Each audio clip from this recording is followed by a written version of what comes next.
Hello, this is News Business Now, reaching you live from iBrandTV News Studios in Lagos, Nigeria. Coming up, President Muhammadu Buhari inaugurates first Central Bank of Nigeria Internet-enabled branch. United States imposes severe and immediate economic sanctions on Russia. Oil prices rise as Russia's invasion of Ukraine enters its second day. Bitcoin, the world's largest cryptocurrency, loses $33.19 billion in market capitalization.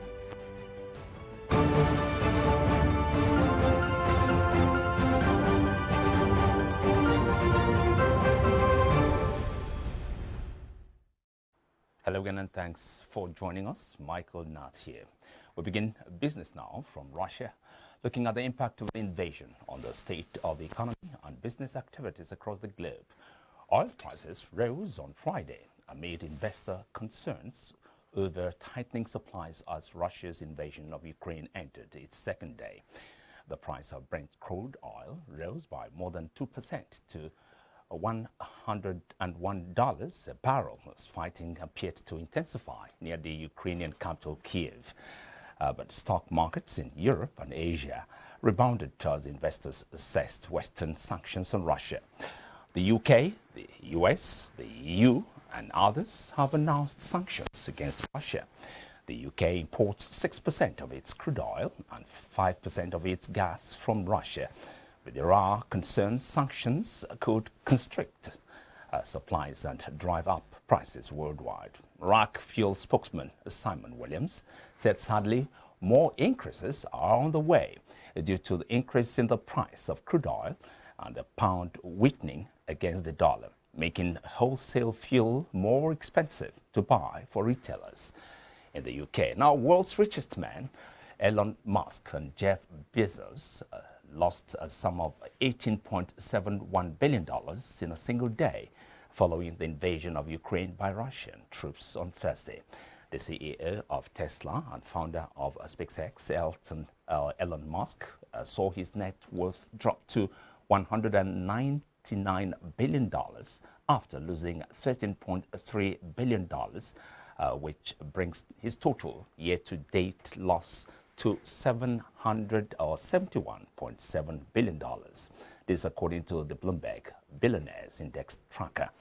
In the same manner, Jeff Bezos, the second richest man in the world and the CEO of Amazon, recorded a $5.41 billion decline in his worth, bringing his net worth to $169 billion and his year-to-date loss to $22.9 billion.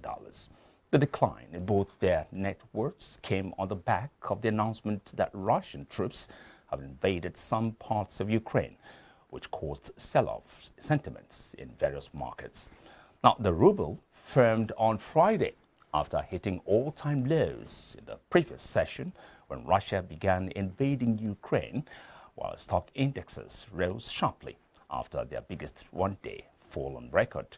No Russian assets were left unscathed in heavy selling on Thursday. The fighting in Ukraine continued on Friday.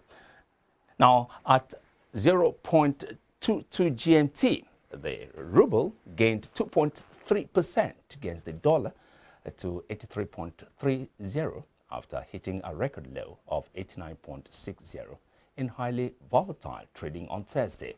Against the euro, the ruble firmed 2.3% to trade at 93.49, having hit an all-time low of 101.03 on the interbank market on Thursday. The currency was supported by the first Russian central bank currency interventions since 2014, when Russia annexed Crimea from Ukraine. Now, the market expects more action from the central bank, which has to address inflationary risks. The weakening in the ruble after the invasion of Ukraine is expected to dent living standards in Russia and to stoke inflation that is already close to 9%. Now, Bitcoin, the world's largest cryptocurrency, has lost $33.19 billion in market capitalization as its trading price slipped to $35,000 in the wake of Russia's invasion of Ukraine. News of Russia's special military operation in Ukraine has sent the crypto market spiraling down and tumbling along with traditional markets. On Wednesday, BTC had a market cap of $707.39 billion and closed trading at $37,296.57. However, as at 3:04 p.m. on Thursday, BTC's market cap had fallen to $674.19 billion and was trading at $35,549.04. Reacting to the tumble in the market on Twitter, a Chief Executive Officer, FTX, Sam Bankman-Fried, said, "So there are arguments both ways for what should be happening to BTC right now." He added that the Ukraine saga would have financial consequences for European Union neighbors' financial robustness. Now, Russia's invasion has led to a $500 billion crypto market sell-off, according to Cointelegraph, with majority of the cryptocurrencies losing crucial support as a result of a 3-month low. Crypto's market cap has witnessed a 10% decline during early morning Asian trading hours, falling below $1.5 trillion. The International Monetary Fund has disclosed that the long-term rate of the depreciation of the Naira equates to a loss of 10.6% of its value annually since 1973. According to the IMF, this rate is 1.5 times higher than the long-term rate of the currencies of other emerging markets and developing economies at 7.2% and sub-Saharan Africa at 7% over the same time period. A Washington-based lender disclosed this in its Nigeria Selected Issues Paper report. According to the IMF, Nigeria utilized an exchange rates anchoring strategy, shifting from a flexible regime to a fixed one in 2004. It added that while this might have aided to stabilize the nation's inflation expectations in the interim, it unraveled in 2014 as the global oil price crash plunged the Naira into a spell of large repeated depreciation. Now, President Muhammadu Buhari has inaugurated the first Central Bank of Nigeria internet-enabled branch in Lafia, Nasarawa State. Speaking about the building, when the president broke away from his Nasarawa State visit to commission the building, CBN Governor Godwin Emefiele said the new branch is one of the 9 new internet-enabled offices of CBN constructed to ensure the central bank has visible offices across Nigeria. He then disclosed that the state-of-the-art smart building is an internet-enabled building built to bring central bank closer to the people to access CBN intervention facilities. Now, the building, he said, was anchored by the CBN's Development Finance Department for easy and efficient delivery of the bank's projects to the people. The CBN governor said the work has been completed in similar branches in Abakaliki, Ado-Ekiti, Birnin-Kebbi, Dutse, Guzo, and Yenagoa, while those at Jalingo and Damaturu will be completed soon. And the Senate has passed a bill seeking to establish the Nigerian Maritime Security Trust Fund. The passage of the bill followed the consideration of a report by the Conference Committee on the Nigerian Maritime Security Trust Fund, Bill 2022. The chairman of the Conference Committee, Senator Danjuma Goje, in his presentation, recorded that the bill was passed in the House of Representatives on Tuesday, 28 September 2021. According to the lawmaker, the Senate concurred to the passage of the bill after it was transmitted to the upper chamber on Wednesday, 1st December 2021, with some slight modifications. He said that the version of the Senate in the bill would stipulate that the appointment of executive secretary should be made without recourse to a recommendation of the minister was adopted to the Conference Committee. Now, the Minister of State for Petroleum Resources, Timi Silva, has vowed to regain the production quota that the Organization of Petroleum Exporting Countries approved for Nigeria. The cartel approved 1.71 million barrels per day for the country in the month of February. Speaking ahead of the 2022 Nigerian International Energy Summit held from February 27 to March 3rd, he said Nigeria was beginning to regain its lost quota. Silva said he would not be pressed to give an unrealistic timeline for meeting the quota, adding that the ministry was not happy that it was not taking advantage of soaring crude oil prices and would take steps to achieve the target. On the other hand, he noted that high prices do not necessarily call for celebration because the country imports refined products at higher prices as well. Now, the Managing Director of Petroleum Trading Nigeria Limited, Patrick Ilo, has called on the federal government to ensure the full implementation of the Nigeria gas policy by showing liberalism. To this end, Ilo wants the government to ensure that the use of gas is deepened like in advanced countries without paying up a lip service. Ilo made this call at the inauguration of Petrocam's 5 metric ton solar-powered gas skid liquefied petroleum gas outlet in Ejiri, Egbe division of Lagos State. According to him, the government should make conscious efforts in ensuring that we produce more gas locally instead of importing to bring down the price, adding that payment of value-added tax on gas import be removed totally. Food is undoubtedly one of the most essential needs of man. This implies that everyone is a potential client in the food business, thereby creating an opportunity for any investor in this sector. Susan Ajibade made the submission while speaking with iBrandTV on Business Breakfast. Different clients with whatever they want. We allow our customers to choose as well. Even we go out of our way. If we don't have, we can help you get, even if it's not on our menu, we can go out of our way to help you find it, just to make sure that our customers are satisfied. The only thing you can see is that there's growth. You're not where you started. The business has changed, but you're never there. Even the big brands and all, you just keep improving. There's always room for improvement. What is liable like 7 years ago is not what is liable now. Things have changed. We've had to discard some things. We've had to add some things. You know, we're just balancing it and going on with trend and just making it happen and making sure people are living their healthy life. Now, United Bank for Africa has informed the Nigerian customers that the limit on the Naira card has been reduced to $20 per month from $100 per month. This according to mail sent to customers. This new policy is set to take effect on the 1st of March 2022. The Naira card will not complete international POS and ATM transactions.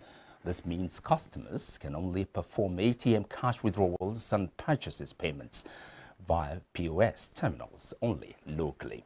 In spite of the numerous socio-economic challenges bedeviling the country, the manufacturing sector bounced back to growth with gross domestic product of 6.5 trillion naira in 2021, representing 3.35% growth from 6.29 trillion naira in 2020.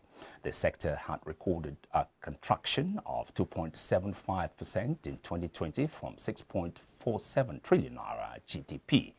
In 2019, analysis of the fourth quarter 2021 GDP report of the National Bureau of Statistics showed that the manufacturing sector real GDP closed the year positive, rising to 3.35% year-on-year in 2021, up by 6.10 points when compared with a contraction of minus 2.75% year-on-year in 2020 and 2.58 points above 0.77% growth recorded in 2019. Now, still to come, Russia closes its airspace to British Airlines. Details and more news updates after this commercial. Stay with us.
You're watching Business Now on iBrandTV Lagos. Now, Africa Business News. The Chamber of Petroleum Consumers is warning that if nothing is done by authorities in Ghana regarding the rising fuel prices on the global market as Russia invades Ukraine, fuel prices could cross the Ghana, that's GHC, and 8 mark at the pumps in the first pricing window of March.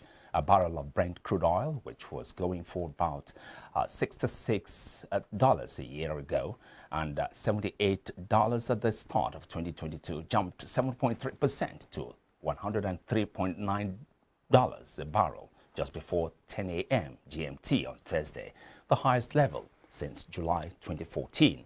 This comes after Russia President Vladimir Putin ordered a full-scale military assault on Ukraine, prompting widespread international condemnation.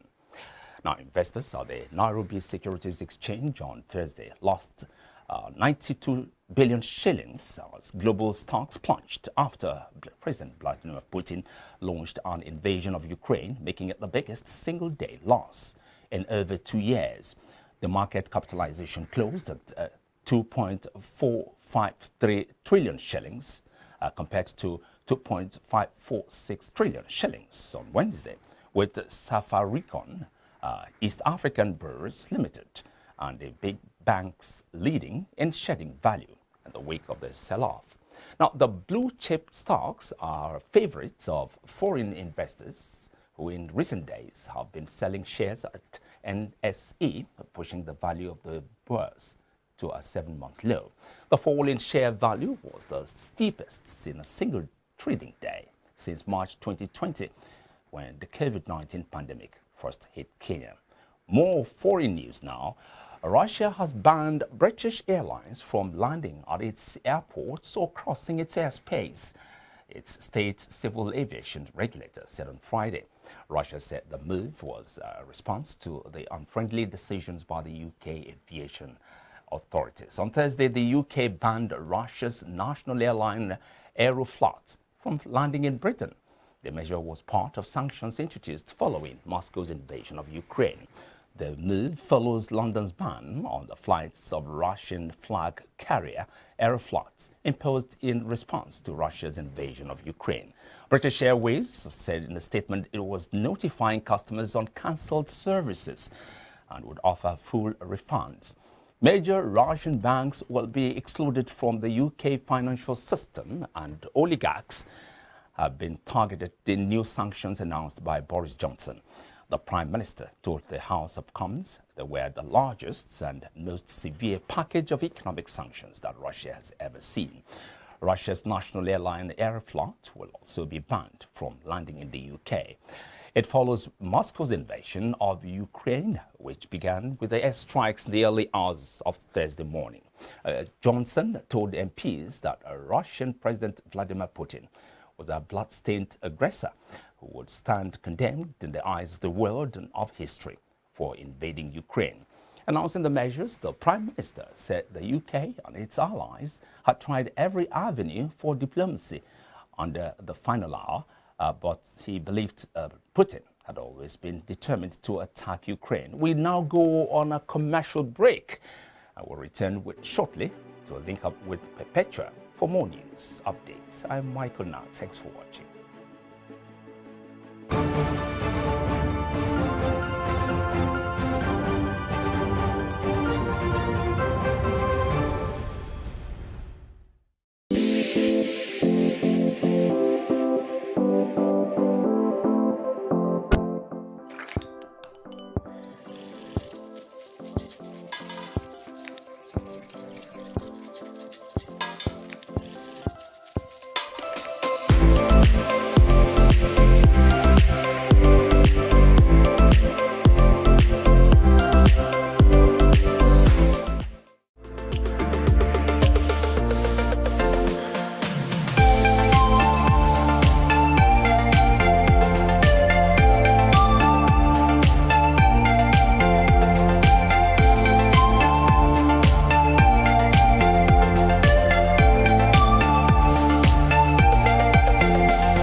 Swift Dry Cleaners Limited.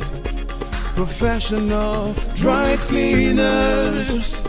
Best in dry cleaning and laundry services that meets the needs of our consumers. Yeah. Swift Dry Cleaners Limited. Swift Dry Cleaners Limited. Swift Dry Cleaners Limited. Yeah. Swift Dry Cleaners Limited. Yeah. For clean wash and quick delivery. Yeah. Swift Dry Cleaners Limited. Swift Dry Cleaners Limited. Swift Dry Cleaners Limited. Swift Dry Cleaners Limited. For clean wash and quick delivery. Swift Dry Cleaners. Clean wash, quick delivery. Oh boy, winning you was so easy. I just couldn't stand those your powerful shots. That's what happened. Really? Let's go to my place for dinner. This fufu is so nice. It's through unripe plantain flour. True unripe plantain flour is delicious. Yes, true unripe plantain flour is what I serve my husband for swallows. It's easy to prepare, fortified with vitamin A, low in sugar and cholesterol, rich in fiber that helps the heart, builds and strengthens the bone, and his energy level is boosted. Through unripe plantain flour, no additives, 100% natural, a product of Pali Agro Products Nigeria. Through unripe plantain flour, available in all leading stores nationwide.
Thank you, Michael. After months of speculation, President Muhammadu Buhari has finally signed the Electoral Act Amendment Bill 2022 into law.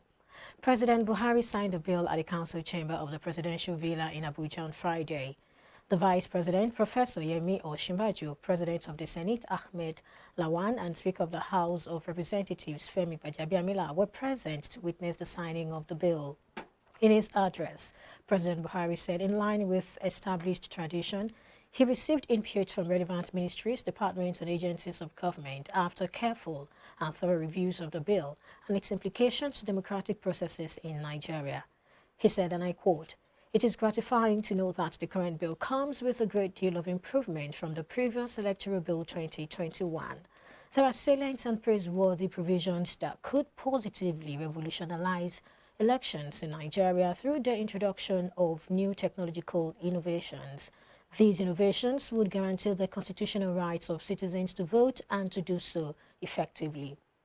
All right, and moving on, Nigeria's First Lady Aisha Buhari on Wednesday made a surprise appearance to the Nigerian Senate chamber at the National Assembly to witness the laying of the report of the Senate Committee on Constitution Review. The Senate President assured the First Lady that the Ninth Assembly, while voting on the amendments to the Constitution as contained in the ad hoc committee's report, would ensure that women participation in governance is commensurate with their population. This is a report on the Constitution Review, and the presence of the First Lady is especially to show her support for one of the bills that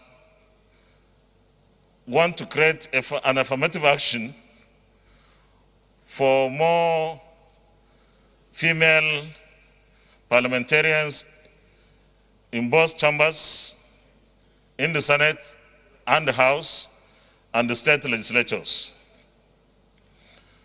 This, we believe, will help in nation building, as such significant participation by our women will add value to not only legislation, but the much desired and needed national development. For us, as a nation, our motto is unity and faith, peace and progress. We believe that all hands must be on deck to ensure the participation of each and every segment of our society. And at the moment, you will all agree with me that our women have not been able to get that level of participation commensurate with their population as reflected in our demography. And therefore, what we are trying to do, and this will go through voting later to complete the process in the National Assembly. Beginning March 1st, unvaccinated people from COVID-19 will no longer be allowed into Lagos Island, the Lagos Island local government had said. The chairman of the council, Adetoye Lucy, who disclosed this Thursday, said that the executive order to that effect was signed recently after consultation with the state government. Olusi said despite the fact that only 500,000 people live on the 8.9 square kilometers island, about 13 million people come to the area between Monday and Friday every week to do business. He, however, lamented that as some unvaccinated visitors come to the island, it has resulted in making the area the epicenter of the pandemic in the country.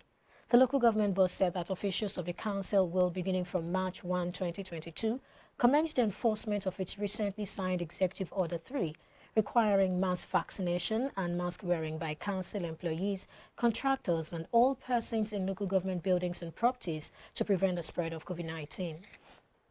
A High Court of the Federal Capital Territory in Gudu District of Abuja on Thursday ordered the Inspector General of Police and its Intelligence Response Team to immediately and unconditionally release a former member of the indigenous people of Biafra, Jude Obasi, while asking the IGP and the IRT to immediately tender an unreserved apology in 2 national newspapers to Obasi. Justice Modupe Osho Adebiyi consequently awarded a sum of 5 million naira as reparation for the gross violation of the fundamental rights of Obasi. The court gave the judgment in the fundamental rights enforcement suit filed by his team of lawyers led by Ifeanyi Ejiofor. Obasi was said to have been arrested on the 9th of March 31, 2021 from his residence at Nnewi, Anambra State on suspicion of being a member of IPOB and kept in their solitary confinement without access to his lawyers, relatives and family members. Reacting to the judgment, Ejiofor said every mechanism would be put in place to ensure that the judgment was obeyed. Troops of Operation Hadinkai have in the last 2 weeks neutralized 63 fighters following the operations in Borno State. This is according to a statement issued on Thursday by the Defense Headquarters.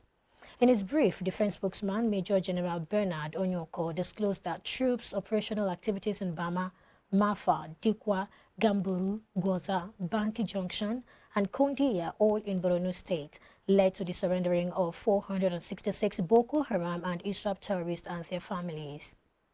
Those who surrendered comprised 120 adult males, 137 adult females, and 209 children, all of which claimed to have lost interest in the BHT ideology. Oyo State Governor Seyi Makinde has approved the appointment of Right Honorable Laniyo Babatunde David, a former Deputy Speaker of the state, as the sole administrator of the Shooting Stars Sports Club 3SC Ibadan. Makinde, in an appointment letter signed on his behalf by the Secretary to the State Government, Mrs. Olubami Wadosho, congratulated Honorable Laniyo, urging him to discharge his duties with absolute loyalty, dedication and diligence. Honorable Laniyo, who holds a Bachelor of Education degree in Kinetics and Health Education from the University of Ibadan, is a Nigerian football Grade 1 referee who has also occupied the seat of chairman of Oyo State Football Referee Academy since 2004. The Economic and Financial Crimes Commission (EFCC) on Thursday urged Nigerians to collaborate with anti-corruption agencies in the country to achieve success in the fight against corruption. EFCC Chairman Abdul Rashid Bawa gave the charge during a regional conference organized by the Social Action Group, an NGO in Port Harcourt. Bawa, who was represented by Mr. Oyewole Dele, the head, Public Affairs Unit, EFCC Port Harcourt Zonal Office, described the theme of the conference beyond forensic audit, positioning the NDDC for inclusive and effective service delivery as apt. He also urged Nigerians to pay attention to things happening in their immediate environment to enable them to identify their problems and find solutions to them. And now we'll go on a commercial break, and when we return, we'll bring you stories from Africa and the world at large.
Swift Dry Cleaners Limited, professional dry cleaners, best in dry cleaning and laundry services, and meets the needs of our consumers. Yeah, Swift Dry Cleaners Limited. Swift Dry Cleaners Limited. Limited. Dry Cleaners Limited. Swift Dry Cleaners Limited. Yeah. For clean wash and quick delivery. Yeah. Swift Dry Cleaners Limited. Swift Dry Cleaners Limited. Dry Cleaners Limited. Swift Dry Cleaners Limited. For clean wash and quick delivery.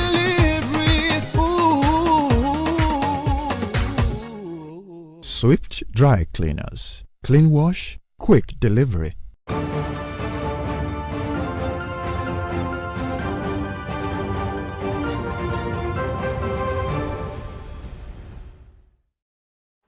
And from the African scene, Tunisia's President Kais Saied said on Thursday he will outlaw foreign funding for civil society organizations as he tries to remake the country's politics after establishing one-man rule.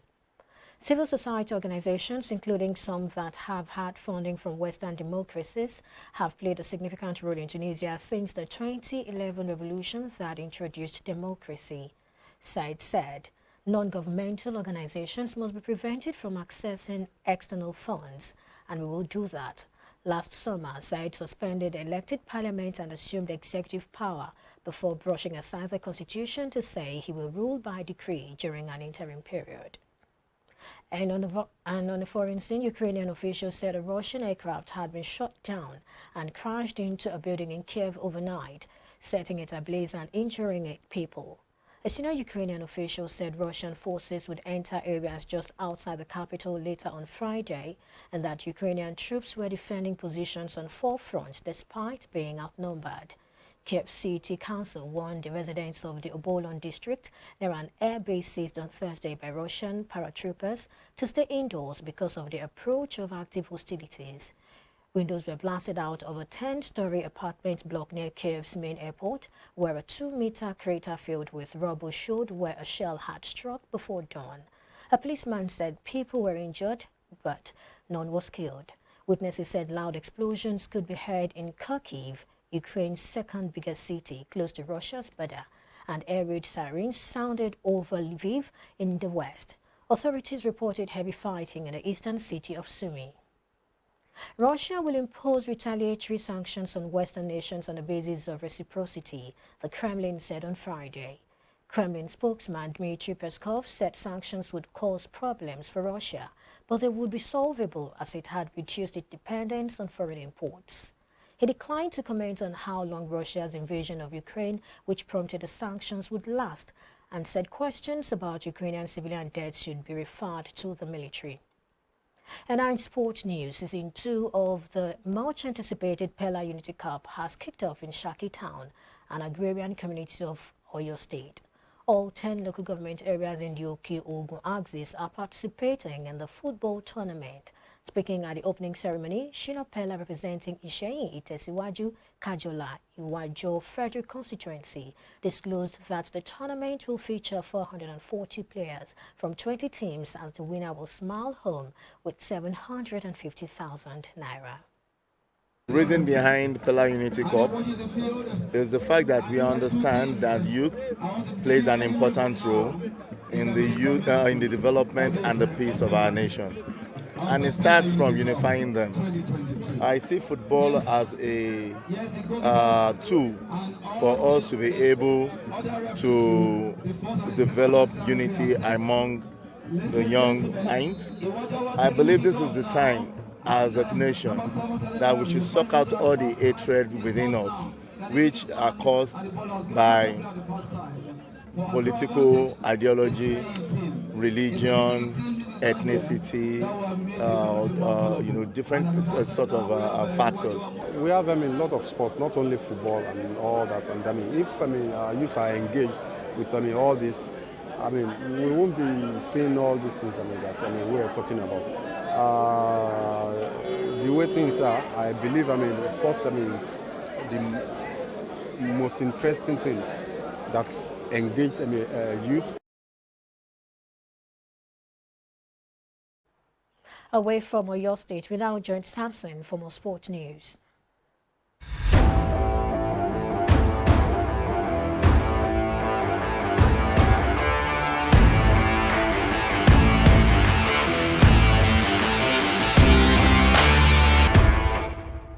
Welcome to Sports Business. Digital sports media company DAZN suffered losses of $1.3 billion in 2020 as COVID-19 disrupted the sporting calendar.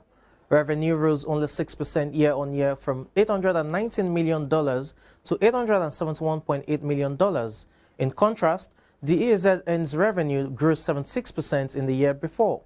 Income was stifled due to customers ending their subscriptions as well as a lack of new sign-ups, while sports remained in shutdown from March to July 2020. DAZN's net loss for 2020 was lower than the $1.4 billion posted for the 2019 financial year. Operating costs fell almost 27% year-over-year to $2 billion, mainly due to DAZN spending less on sports broadcasting rights as a result of rebates and contract determinations during the first year of the pandemic. Last week, the company announced a new financing agreement with Access Industries. The recapitalization saw Access Industries subscribe $4.3 billion of new equity in the controlling DAZN group by converting existing preference shares and retiring shareholder loans. Access has also been subscribed a further $250 million in new shares following the recapitalization, which DAZN plans to invest in betting, gaming, e-commerce, and non-fungible tokens. And still talking sports business, retail and entertainment conglomerate Authentic Brands Group announced on Thursday it has entered into a partnership to co-own and oversee David Beckham's global brand. Authentic Brand declined to disclose financial terms of the deal, although the company is reported to have paid about $269 million for a 55% stake in the football stars DB Ventures. As part of the deal, Beckham will become a shareholder in Authentic Brands, which owns retailers such as Forever 21 and Barney's New York, and the rights to iconic stars including Elvis Presley and Shaquille O'Neal, who is also a major investor. DB Ventures currently manages Beckham's endorsement deals with companies including Tudor Watches and whiskey label Hike. Authentic Brands also is in the process of acquiring sneaker label Reebok from Adidas for about $2.5 billion. That deal is expected to close in the first quarter of this year.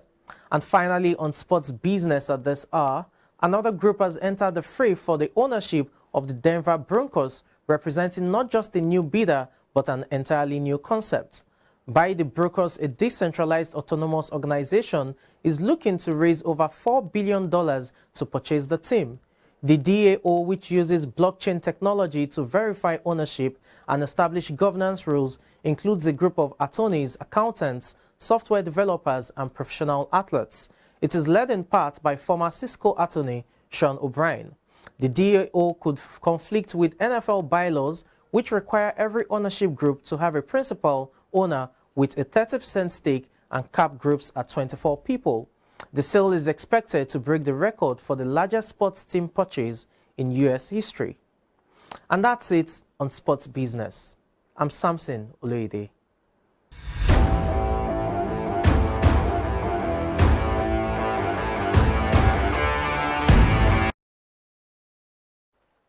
Thank you, Samson. Up next is entertainment news.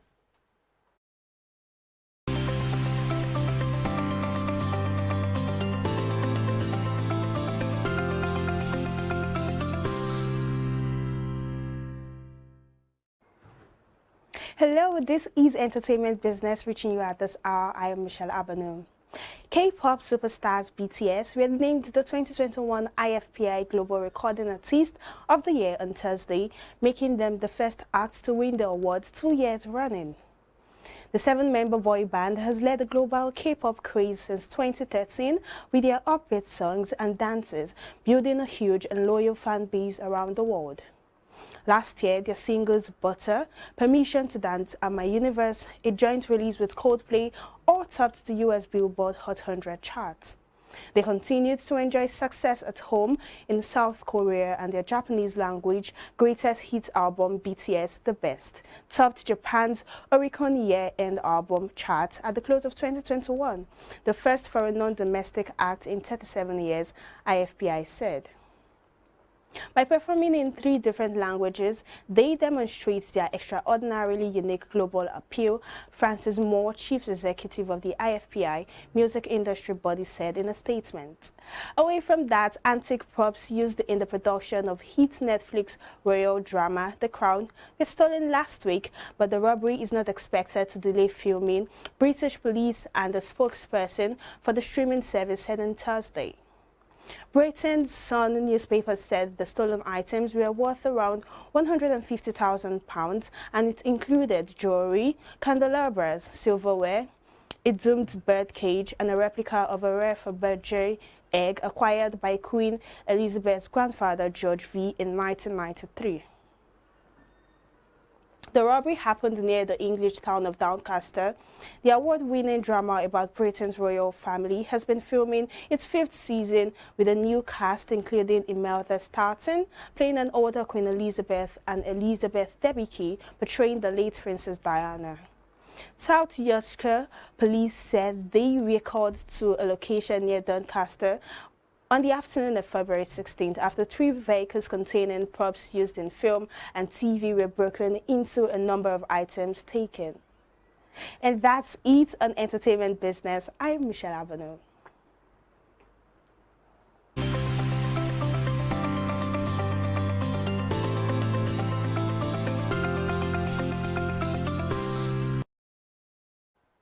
It's a wrap on the news. Thanks for watching. I am Perpetua Fasami Peter. Do enjoy the rest of the day. Bye for now.